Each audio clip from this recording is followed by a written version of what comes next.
Good morning, no, may buntag o karong adlaw, adlaw Miyerkules, no, April 13 na dayta. Apit mo man ang April, no, karong adlaw, maintag makadaog ta sa atong bagdo class to.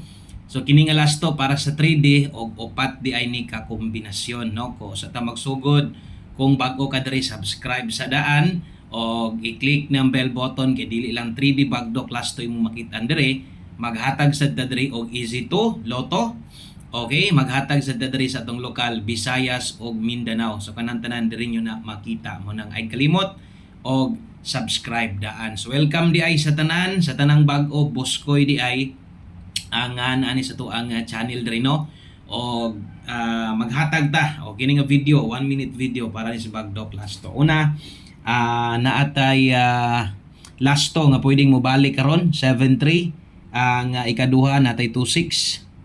Okay, so upat man na siya, kay upat may bakante diya sa atong tunga kanang nay box diya, kinahanglan punoon nato na. Ato lang pahinumdom sa buntag ra gid ta maghatag dire. Kung gusto nimo ni i-focus all draw, pwede kini mo ni tayaan og dako nga lasto. Ay lang sad kalimot bahalag sa pagbali or sa pagrumble nimo. Ginagmay lang. Okay? So ang ikatulo natay 06 ug ang ulahi naatay 39. Okay, so mo na tanan atong Bagdo Class to. Salamat kaayo, maayong buntag sa tanan.